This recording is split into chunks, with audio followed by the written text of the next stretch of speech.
Power Living with Kimberly Langford, where inspiration meets empowerment.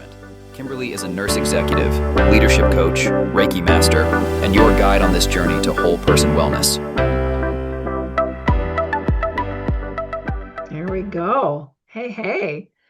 Well, the Bronwyn, I am so excited to be able to share some time with you today. Gosh, we met a few years ago at a Mhm. conference, Yep. and I was so impressed with just who you are and your story and your passion and, what you're putting out there in the marketplace, encouraging women especially to, check their parts and get their screenings and why that's so important. And I'm just really grateful for you to save some time to come on and share a little bit about your story. I Absolutely. think it's interesting just to set the stage and just share a few statistics for folks so they can get the scope of the landscape here. Um, but according to our cancer.org, there's still 1 in 8 of us that will be diagnosed with invasive breast cancer at some point in our lives. Yep. And when we catch breast cancer early, the survival rate is like 85 to 91%. Yep. Yep. It's it's phenomenal. And yet, when it's caught late, the later we catch that, the lower those numbers are and the greater the cost. As a matter of fact, in 2020, the US, as far as breast cancer medical costs, were almost $30 billion. So it's a huge strain. In 2024, it rose up to almost 33 billion. Yep. And it's just sad. We still see that. And of course, the pandemic did a lot because people weren't getting their screenings. We were starting to make some headway with people that were getting their preventative screenings, and then everybody stopped, and now we're trying to get them back on the wagon. But still, a big barrier sometimes is the out-of-pocket costs. Yeah. So for individual patients, they estimate the average out-of-pocket cost is about $1,500 per person with deductibles and copays and whatnot, even among those, obviously who are insured. And after cancer diagnosis is not just getting through the treatment, but after cancer, there's still a lot of care. And still, in the first 6 months, people spend a little over 4 grand with those aftercare costs. So it's definitely something that Mm. for those of us in the health insurance industry, we should be paying attention to. It's relatively simple to catch it early and do something about it, and there are tremendous cost savings there, and also for us personally. But maybe you can walk us through a little bit of, your journey, and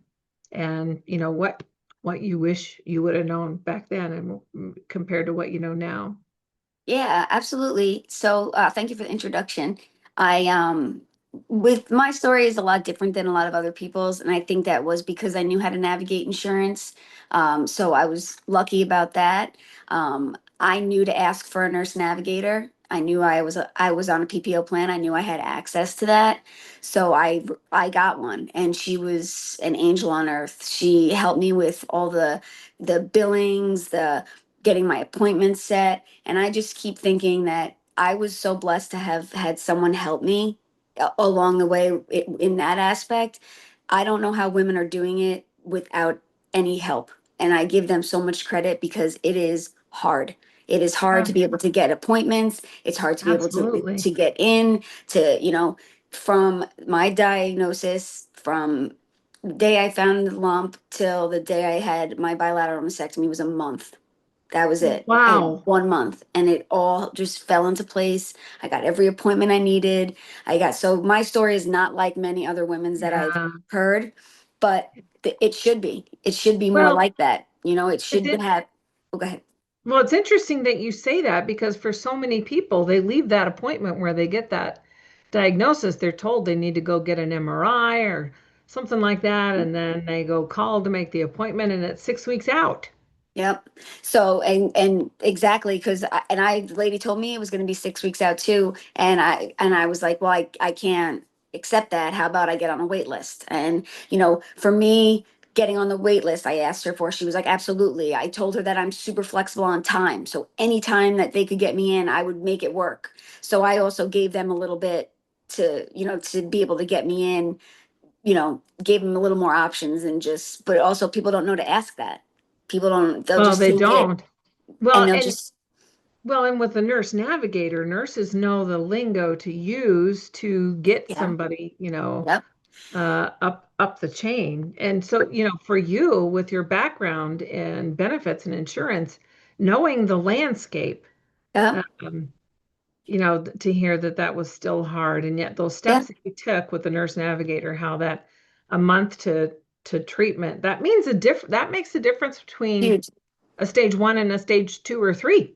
Yeah, it does. So, It really does. And so many people, I've helped a lot of women. I've spoken to a lot of women. I'm in only 2 Facebook groups because some of them are just too overwhelming. So I'm in, and a lot of women will post an insurance question, and I'll reach out to them and give the answer. But then I also like say, you can message me on the side if you want to talk a little bit more. And I've had so many women message me on the side, sending me screenshots of their benefits. So I'm looking at their benefits to just try to help them understand. So many people have access to a nurse navigator and they don't even know it. I They, don't no, know it. they were never told, they were never taught, they were never, and that's a big flaw Yeah. with insurance. How are you not taught to use these benefits? These are benefits that you pay a lot of good money for, and Yeah. they're there when you need them, and you should know how to use them. Well, So, especially, we find, I've found in my practice that, to have that awareness, if something bad happens, call us first, kind of yep, messaging, and we'll get you to the right place. yep, So important. And so sometimes, important. when somebody goes into their benefits team or HR and says, "Hey, I have this problem," Yep. and sometimes benefits teams don't know where to send them. I've heard that a So, lot. I've heard that a lot. I've heard they don't give me an answer, or they'll yeah, say I'll reach out to the broker, or oh, just call the number on the back of your card. No, like yeah. that's not going to do anything at Oh, all. we could talk pizza and root beer and talk about numbers on the back of cars. I Yeah. was talking to somebody the other day about a nurse line on the back of a card. I won't say which insurance it was, Yep. a dummy number. It was a nurse, but she had nothing to do with the plan. She couldn't tell him anything. I have no idea what she was there for. She was very nice, but I That's remember because I called and she said, "Well, unreal. I don't even work for him and I can't look up her benefits. I can't tell you anything about him." So I'm like, "What the heck are you there for?" It's unreal. Unreal. I don't know. So I think that, Crazy.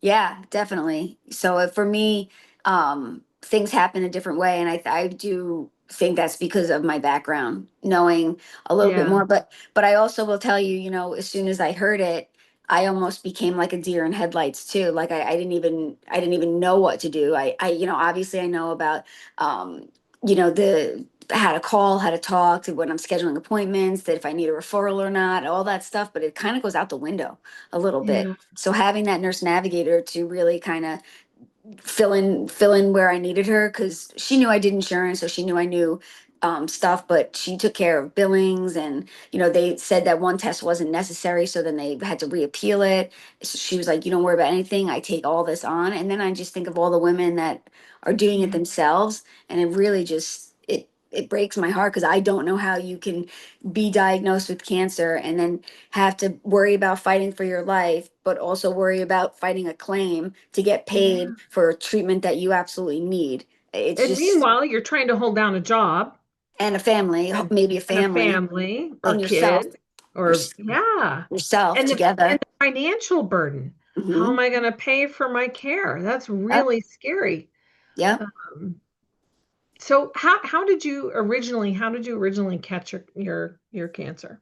I had just woken up and the whole morning was very weird, and my pajama top that I was in, the strap fell down, and just the way I reached over, I felt a huge lump, and I'm like, what is that lump? And I'm like, okay. And I'm not even being like, I'm not exaggerating. The second I touched it, I knew it was cancer. I felt it in my core, in my gut. I knew it was cancer. So I called my husband in and I'm like, do you ever remember feeling this lump? And he was like, I know what you're thinking, Bramwin. He's like, don't go to that space. He's like, you were sick a couple weeks ago, so it could be a lymph node, it could be, some sort of a cyst or whatever. So I'm like, okay, he could be right. And I was just I got the kids ready for school. I dropped them off, and then I came home to start getting myself ready for work. And I'm just kind of there right now. I can't stop touching it, and I'm thinking like, oh, okay, maybe it's just, it is just nothing. So I'm getting ready, and my husband is the calmest, most quiet, complete opposite of me. And he came in the bathroom, and he's like, you know what? Maybe you should just call. And the minute he said that I should call the OB, and just it was like, okay, it like in my head it was confirmed what I feel like I already knew. And I called, and the nurse on the other line said, I just had a cancellation, how fast can you be here?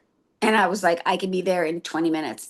And I got there in 20 minutes, and I saw my OB, and he was like, I see what you're thinking. He's like, it could be a lot of different things. Let's just, we'll worry about one thing at a time. And sure enough, then everything kind of happened right after that. I had to have the mammogram. Then we had to do a biopsy, which is awful the way they get the biopsy. It's like archaic. I don't understand how they haven't thought of a new tool to use. Um, but yeah, then I went in for surgery, and then when they went in for surgery, they found it spread. So it spread to my lymph nodes. So that was not what we were expecting to hear. Um, but I had a whole team around me that I trusted, and I felt like I was in really good hands. So, and for me, I'm very my faith, and I just kept praying. I'm not ready to go anywhere yet. I haven't seen my kids do so many things. And so for once in my life, it was like, I put myself first. Everything else was to the side. It was like, it was like this just for me. And I couldn't worry about anything else or anyone else until I could get like a grip on myself and just what I had to do, what I knew I was walking into, and had to do for myself. Yeah. So were you doing mammograms or breast self exams before? Yeah. No. No? So I will say, I guess I call it cancer naive. I never thought I would get it. I never did a self exam, and I at my last visit I was 40 at my yearly with my OB, and I said to her, well, I wasn't 40 I was 39, and I had it in August, and I said, um, do you think I should set my mammogram up because I'm going to be 40 in November? So, and I remember vividly her turning back and looking at me before I walked out the door. And she's like, no, you'll be 40 next year in August too. So we'll just get it done then. I was like, okay, didn't think anything of it. And then sure enough, it was 3 months, not even 3 months later, I felt the lump. And she didn't feel anything when she did the exam on me. So whether it wasn't there or not, or it just, I'm assuming it wasn't there, but I did not do self exams, and I now preach to all my kids, my daughter and my two sons, that this is important because early detection is key. It's your best chance at survival. Yeah, it's interesting. You and I were talking about this earlier.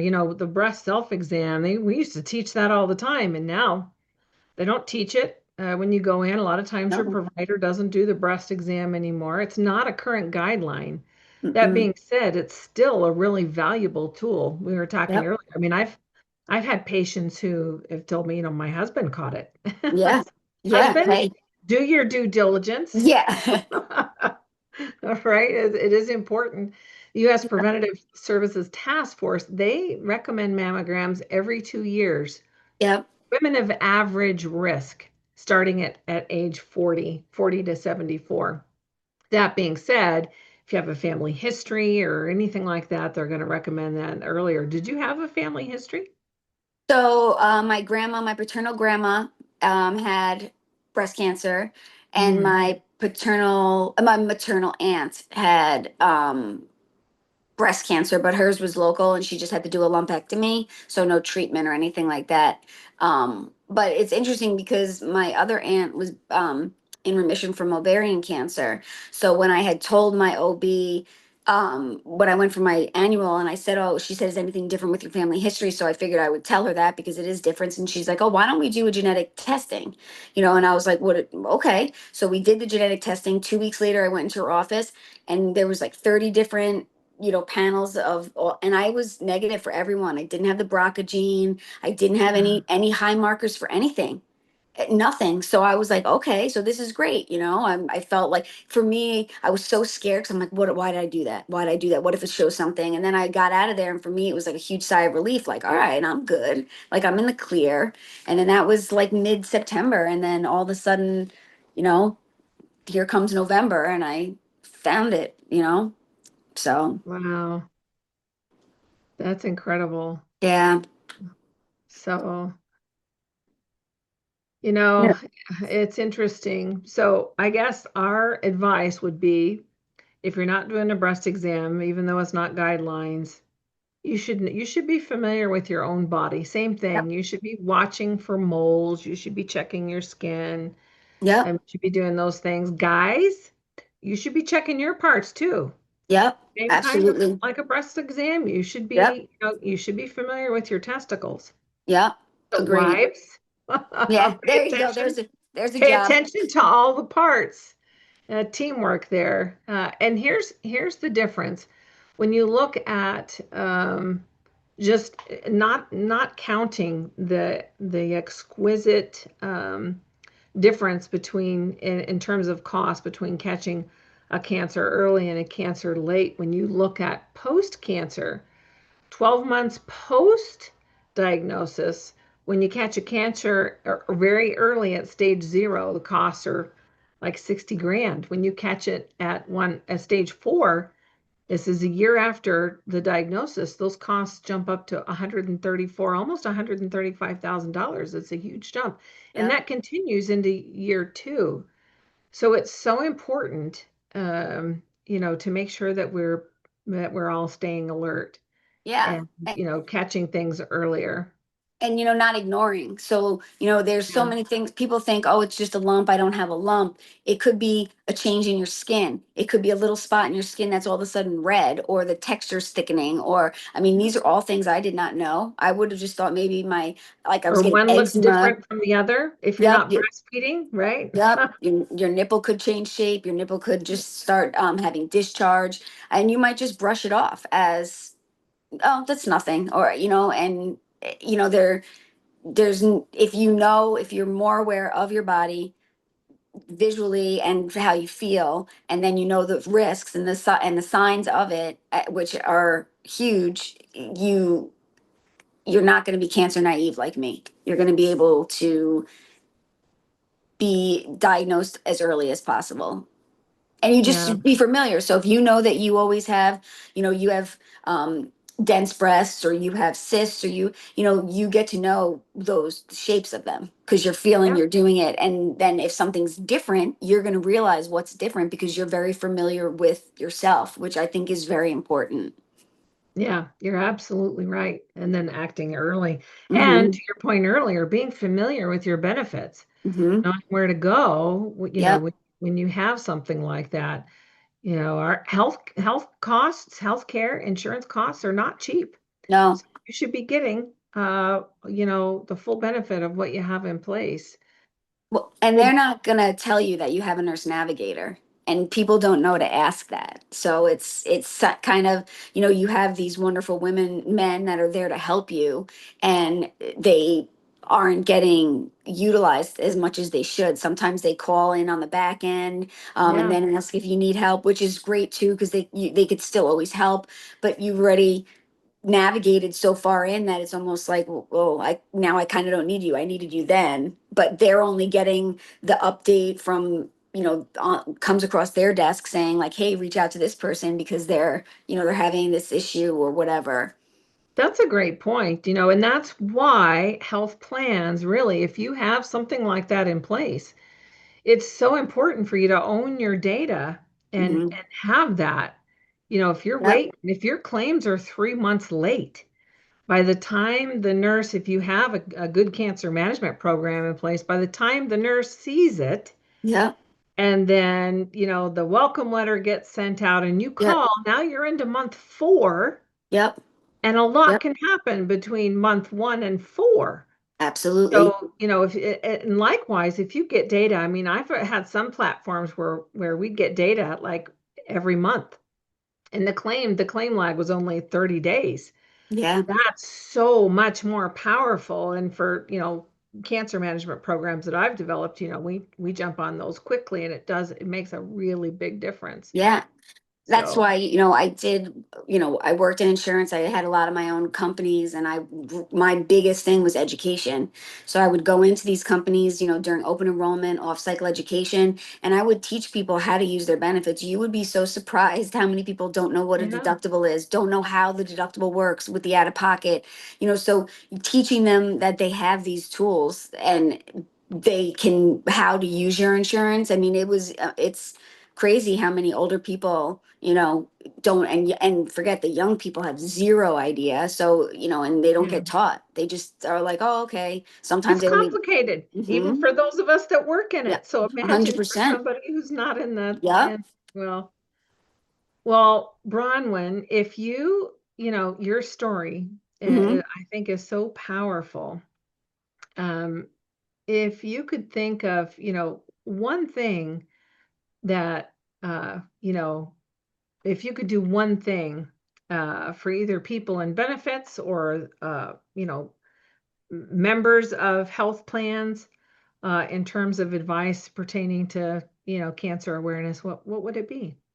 I think it would be to make that a point that you talk about. You talk about your preventative care. You talk about how important it is to go to your primary, your gynecological visit. I think that it's so important now that that's another one of those things that you don't let slide. So when you are talking, or when you are with that, an employer, and you're showing them their new plan for the year, or however we're doing it, it should be something that is spoken about. It should be something on the spreadsheet. If you're doing the spreadsheet, it should be. It's Cancer's everywhere. So, and then think about it, there's so many people that have specialized jobs that if they go out on leave, it could hurt the company. But if we have this place, Mhm. that where we talk about prevention, where we do, and not try to scare anyone. You don't want to scare anyone, but to know they have a tool that if they think something's going on, they have the insurance to cover it. But then comes, you have your deductible and how that would fall into place. And a lot of people don't do services of any kind because their deductible is $7,000, and they know it's going to cost money. But I think, as the broker, as the employer, you have a responsibility that you are offering a plan, and they should know what they have, because not everyone's going to read that pamphlet, not everyone's going to look. So that's why I think it's important to do the enrollment meetings and Yeah, highlight certain things that are yeah, necessary. absolutely. Well, Bronwyn, thank you so much for sharing your story and, Yeah, absolutely. your passion for, health benefits, and for, women who might be facing this kind of Yeah. situation. How would people get a hold of you if they had questions or wanted to connect with you? Oh, sure. So I'm on LinkedIn. All my information's there. Just you could type in my name, Bronwyn Lee, and you could probably, I'm sure we could post it in the, um, In the show along notes, with, yeah. yeah. So you could have it there. You can reach out to me. You can message me. Email is fine. What I say is, and it's so cliche, I guess you'll say, but I truly mean it, that no one fights alone. And people would always say it, and it's like, oh, okay, before anything ever happened, I was like, yeah, no one fights alone. We get it. But it's Yeah, truly, I mean it, because I've met women that don't have anyone with them, that I've met women that don't tell their families. I've met yeah, women me too. I mean, and so they still need someone to be there, that person, because it could be really lonely.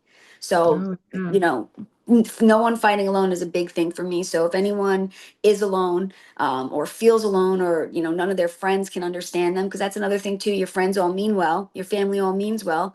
They don't understand, and you don't want them to Mhm. understand, but they don't get it. And sometimes it's overwhelming for them just to say, oh, you're going to be okay. You don't know that. Don't say that to me. Like, so there's different things that someone who's battling would say to someone. So if anyone is, even just wants to talk, sit on the phone and cry, I mean, whatever, there's so many resources that I could help point them to. But I'm more than happy to talk to anyone that needs it, even if it's a husband that wants to talk about something for their wives, because they don't know what to do. You can absolutely reach out to me as well with stuff like that. Bronwyn, you're a gem. You really are. Thank you. Thank you. I'm glad you're in this industry, my Thank friend. you. And thank you so much for sharing time. Absolutely. Okay. All right. Thank you.